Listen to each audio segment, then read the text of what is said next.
How does a guy land a job with a female boss when all she wants to do is hire women? How did that mix up happen? This one's called I Don't Need Any Man, and it's featuring Oyi Alex and Morris Sam. And basically, Oyi is a female, lady. She's a CEO of a company, but she has like a no nonsense policy on she only hires females. She don't like men, like in any capacity. So she definitely doesn't want to hire men. She doesn't have any men in her life. She doesn't have any men that she works with, no male friends, nothing. Like, she hates men. So somehow her secretary hired Maurice because she couldn't find any women that were like, good for the open position at the company, and she was trying to fill it quickly.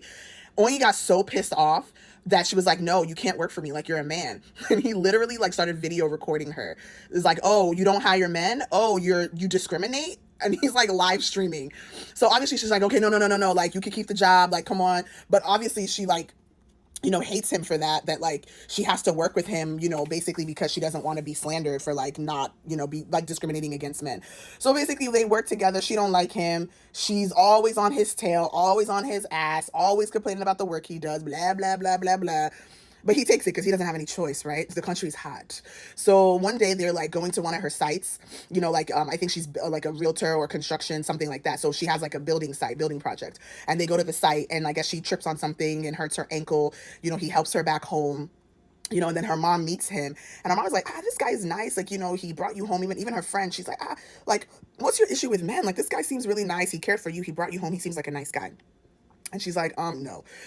So, it continues back and forth, but I guess like, she comes to a breaking point where she has to have like a one-on-one with her mom to confront maybe some of the childhood trauma that she went through that made her into this like woman that hates men, and a lot of it actually has to do with how she was raised.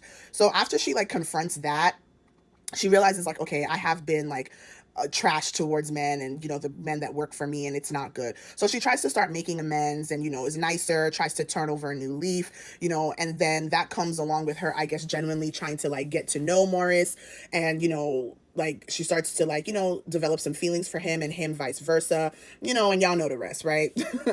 But yeah, it was okay. I mean, it was all right. That's all I can say. Like, it was all right.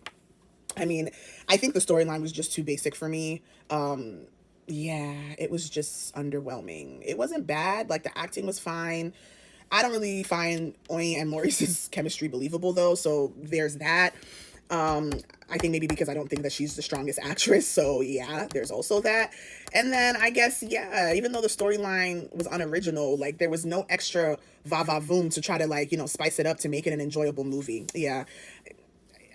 Yeah, that's all I can say. Watch it if you won't. You won't die if you don't see it.